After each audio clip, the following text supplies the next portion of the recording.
Rabbi abbaa mana akkana isinirraa haa qabu. Duniyaa rakkoo hamaa keessa jirti, rakkoo guddaa keessa jira.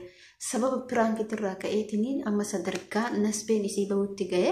Akkasuma obboleeyyan kiyya warroota koomantii na barreessitan hedduutu akka galatooma isiin jechuu barbaada. Obboleettii teenne Feeruzaa baga Rabbi si fayyisa. Alhamdulillahi Rabbil Aalamiin Rabbi kiyya galanni haa ga'u. Dhugaa baay'ee gammadee. Assalaamu alaykum warahmatullahi wabarakatuh. Akkam jirtu naga keessan fi keessan isin jecha hanillee naga goota. Alhamdulillah galata Rabbiin galanni haa ga'u. Hordoftootaf kabajamtoota kiyya baay'ee tokko galatooma. Warroonni chaanaala keenyaaf haaraa taatan subscribe godhaa. Warroonni mootuyyoo hanga maalitti na jajjabeessaa jirtan baay'ee tokko isin galatoofadha. Dhugaa Rabbiin bachuu baay'ee tokko na galatooma. Komantii babbareedaa na barreessaa jirtaniif hara komantii keessanii fi warroota ijoollee komantii na barreessitan isinii dubbisuun dhufee akkasuma mootuyyuu maal bitadhu munaa kana bitadhu warnaan jettanillee waan isin jettan godha. Akkas isiniin jechuu barbaada. Obboleen kiyya hordoftoota maatii kan koo baay'ee isin jaaladha, baay'ee isin kabaja. Waa'ee biyyallee dubbadhee jira maaloo jedhe ka jettillee namoonni yaada sanis na barreessitan hin jirtanii. Amma immoo komantii kan isinii dubbisaa isiniin jechuu barbaada. Baay'ee galatooma. Namni nama galateeffanne Rabbi ofillee hin galateeffatu jedhanii.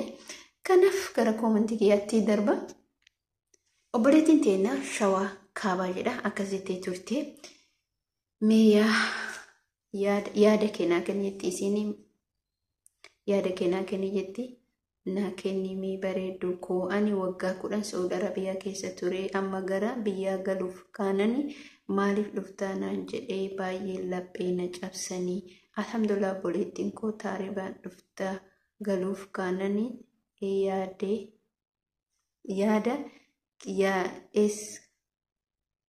yaada isi keessa deebite na fakkaatu siree isin nama alaalas dalaguu ta'uu dandeetti. Obboleettii kiyyaa Shawaa Kaabaa Saudi Arabiyaa irraa mucaattuuni yeroo hundumaa na hordofti. Duuta kana galatu baay'ee si jaaladha, baay'ee si kabaja.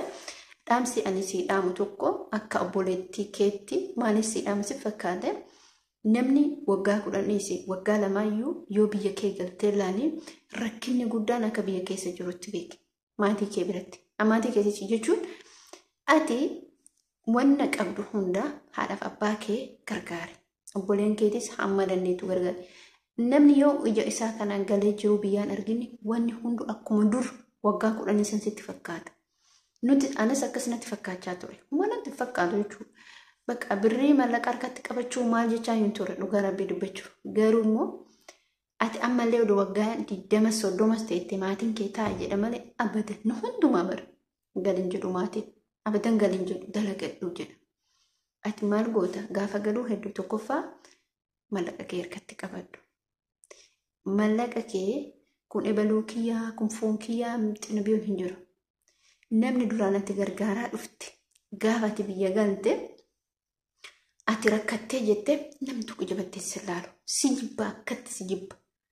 Ati waa harkaa dhabde taana inni ani si dhaamu akka obboleettii keetiitti mallaqa kee guduunfadhu. Yoo mallaqa qabaatte har'as gadi bu'uu dandeessa. Maaliif maatii kee waan irraa gootu hin jiru. Maatiin kee maatii keetii mallaqa kee qabaatte taanani maatii bira nuti hin turru bara. Maatii bira abadan hin turru.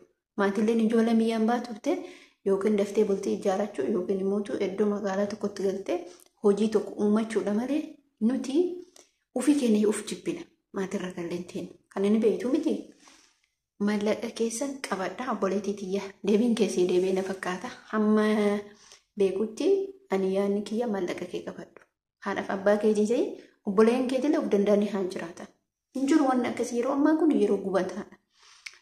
Dhiifama yoo dogongorellee jedha. Obboleettiin teeyyallee akkana jetti. Mucaan kunis nama yeroo hedduu na hordofu Kadiijan jechuudha.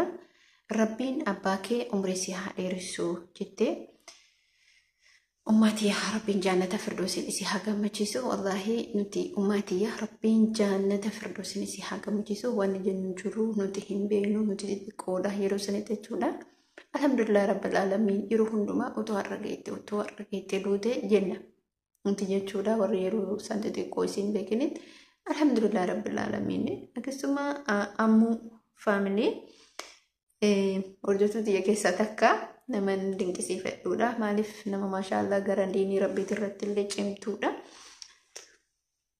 Akkasitti turte waalaikum salaam warahmatullahi barakatuhu jettee hanaa dhufuu qaaliitii yaa rabbiin nagaan si haa gashu. Abshirii namni madaa du'aan dhabne hin jiru. Kana haadha qabu abbaa hin qabu, kana abbaa qabu haadha hin qabu. Rabbiin jannata keessa walitti nu haa qabu. Ummateetiifis rabbiin rahmata haa godhu. Qubsu jette isaan furdoosin rabbiin haa taasisu. Jabaadhu yeroo galaaf ka'an wanni hundumtuu namatti jabaata. Anu kana bituuf kan dhiisu wallee wallaalee rabbiin si haa gargaaru. Jabaadhu.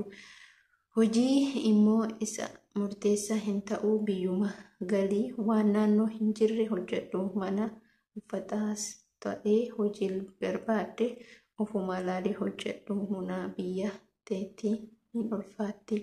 Bilis jabina qabaadhu. Tattaafadhu. Tana walii jiruuf waliif jirra. Galatoomi ammoo yaada bareedaa kennite. Ijoolleen amma maatii koomantii keessan dubbisee yaada babbareedaa yaada quubsaa naa kennitanii galatoomaa isiniin jechuu barbaada. Maaliif hojjettanii jabina namaa taatan, humna namaaf taatanii rabbiin jabina isinii haa kennu isiniin jedha. Akkasuma ammoo eewwaa sirriidha, wal nama harkaadha. Garuu addaan namatu addaanii namni kun akkamitti addaan si fakkaate amma ati fakkeenya bakka baatee deemtu san inni deemta ani mootuyyuu ugur tokko socho'uu hin danda'u. Fakkeenya fati maatii yoo nageessa bakka kana nageessa itti si geessuu danda'anii ani mootuyyuu qaxaruma oofan hamma maatiitti garuu yeroon kiyya muraasa. Alhamdulillah ala kulli haal waan rabbi namni tokko hin jiraa miti. Waa hundumattuyyuu sabrii qabaachuudha. Akkasii isiniin jedha boleen kiyya isin jechuu barbaada. Dhiifamaa haadha keessi gaafadhe jettee obboleettii haatiitii amreen irraa ta'anii alhamdulillah waan nun yeroo xiqqooti garuu mootiyyuu nuti keessi kennaa dhasseeyanii ni yaadanna jechuudha. Yeroo hiriyoota isaanii argan hiriyoonni isaanii yoo nu argan isaan yaadatanii kennis bira haa ta'u rabbiin rahmata isaanii haa godhu. Galatoomina jabeessuu keetii fi isiniin jechuu barbaada. Akkasuma obboleettiin tiyya takkallee obsee jettee jirti. Yaa koodee kootoo jettee obseedha. Mucaan kunis hordoftuu kiyya obsee yaa koodee too anoosi wajjin boo'ee yaa du'a haadha kana argitu beeka osoo kan haadha kootii gubadhu abbaa koo akkam yaadu innillee na yaadu yoo dhuftaa osoo jedhu na jalaa deeme. Anis yaa waaqayyoo hunduun siif ta'a. Obboleettii tiyya rabbiin jabina siif haa kennu. Maaliif madaan du'aa kun bakkuma mana hundi jira jechuudha. Namni madaa hin qabne hin jiru. Namni madaa kana hin qabne abadan hin jiru jechuudha. Wallaahi namuyyuu madaa qaba. Rabbiin immoo anaaf abbaa keetii biyyoon isaanitti haa salphattu. Dhugaa dubbachuuf namni hunduu kanuma nuti har'a galla bor galla kana godhanna san godhanna meeshaa bitanna manas waanni xaatan namni biyya ambaa taa'ee biyyatti gaaf mana ijaara jedhu nama abbaa mana qabaatee abbaa mana gaarii qabaatu waggaa 2-3 keessattuu na ijaarata yoo lafa qabaate. Gaafa lafa hin qabnetti immoo ni dheerata jechuudha. Haa ta'u garuu inni guddaan nama cimaa nama gaarii biraa qabaachuudha. Maatiin ofii amma fakkeenyaaf maatiin kan amma fakkeenyaaf wal faalladha. Lafti magaalaa fi lafti baadiyyaa garagara lafti addaan fagoodha. Namni dhufee magaalaan taa'u jireenya baadiyyaa ofii isaanii jiraatanii fi dalagatanii jiraatan kan isaaniitu immoo nama itti barbaaddatu. Bakka maaliif yeroo ammaa kana namni isin jiru ijoolleen hin jiru. Namni rakkoon kana ta'e qaxaroo odoo oofnu lafti deemaa jechuudha. Kaani kaan wal argaa isaattu jedhu malee taatu. Rabbiin ammaatii kan keetii haadha abbaa kee biyyoon itti haa salphattu. Siif immoo sabrii jabina hin qabne rabbi si haa kennu. Obboleettii tiyya dalagadhuuti gara biyya keetitti. Yuusi mijaa waan tokko godhadhu. Mallaqa kee jabeeffadhu. Kana sana jettee mallaqa kee hin balleessin. Ebaluu kee jettee bitaattis mirgattis of hin bittinneessin. Gaafa kana jettee mootuyyuu ati booddee kee harki qullaatti isaaf Immoo umriin keenya guutuun nuti azal ofirratti hin deemna guyyaa duutummeenu ilmoo argachuun himuutu waan guddaa duniyaa xaaru tana ilma keenyaaf xaara'uu mana qabaattee yoo lafa qabaattee yoo makiina qabaatte yoon azalli biraan fudhate guyyaa ta'a duun beeynu akkuma amma mucaa dheengaddaa tana mucaa dheengaddaa maduute tana namni bitaa mirga suuraa isii oofu kana ilmoo isiin qabdu jechuudha. Nasbee isiitiin tarte. Reeffi isiituu galee biyyan galu taa'e asitti awwaalamiin awwaalamu barka awwaalame sawwayyaa akkatti firiiza taa'urra jechuudha. Kana jechuu kanaaf mallaqa keessan hamma dandeettanii walitti qabadhaa isin jechuu barbaada. Dhiifama wajjin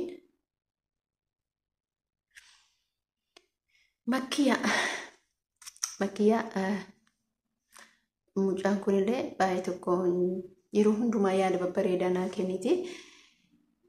Assalamu alaikum warahmatullahi wabarakatuh. Jettee makkiyaani munaayee qaalii akkam jirta abshirii qashtiitiyyaa hiyyaaddiinii rabbiin caffee jaannataa keessa isaan haa jiraachisu inshaallah.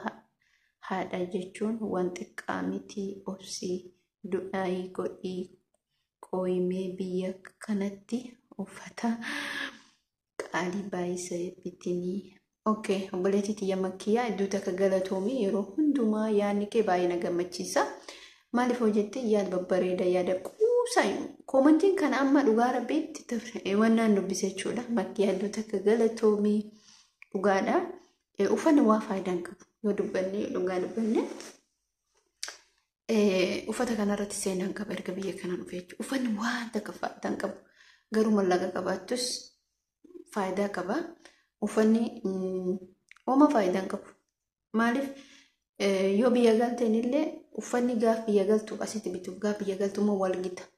Suniin tara haaraa itti dhufa jechuudha. Otoo sanuun uffatee uffanni biraa biyya keessatti haaraa ni dhufa. Gaaf san immoo ani hin beeku. Akkasiin jechuu barbaada makkiyaa galatoome. Dhuga koomantii hedduudha. Gurbattiin qaxalee takkatu jira beeka. Gurbattiin qaxalee mucaa jajjabtu wayitii muhee arsii. Mucaa kana dhaqaatii hundi keessanuyyuu ammuu firii muhee dhaqaatii sabiskiraayib naa godhaa fi maaliif ijoolleen kun ijoollee jajjabduudha. Muheen yeroo tokkollee na jalaa miliqee hin beeku. Hamma dandeetti yuutuubii kee sheer naa godha. Barreeffamni isaa immoo Bunga jedhee ol bahee baay'ee tokko kan namatti toluudha. Ijuu takka galatoomii muhee siin jechuu barbaada. Odoo barreeffama kee dubbiseen duratti si galateeffadha. Ati nama gaarii ana biraa immoo galata guddaa qabdaa siin jechuu barbaada.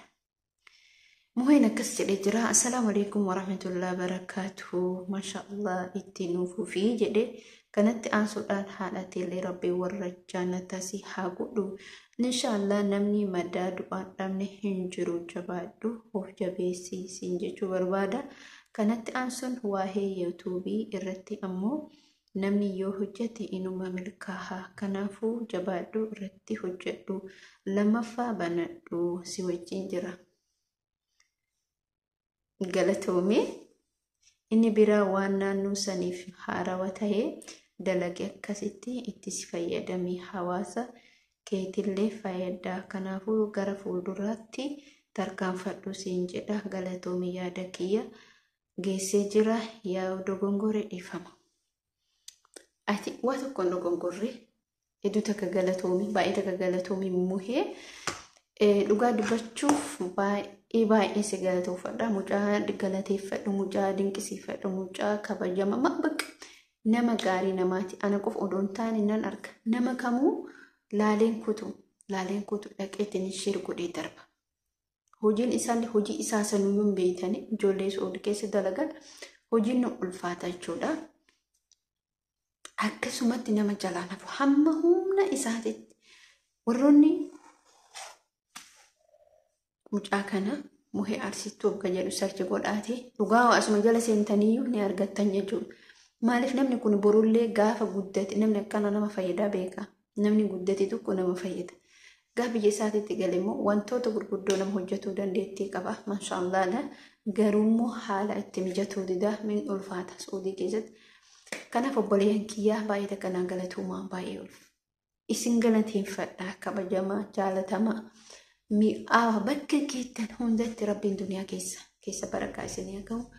Kan musliimataa rabbiin imaanaa keessan isinii haa kennu. Kan inni mootuyyuu rabbiin fayyaa teessan guutuu isinii haa kennu. Nagaan biyya keessatti duniyaa teessan keessa kulli kennaaf rabbiin barakaa nu haa ga'u. Isinin jechuu barbaada hordoftootaafi kabajamtoota kiyya baay'ina ulfaadhaa baay'ina galatoomaa baay'isin galateeffadha galanni keessan dachaa yoomiyuu hin dhumu hanga viidiyoo biraatiin walitti deeminutti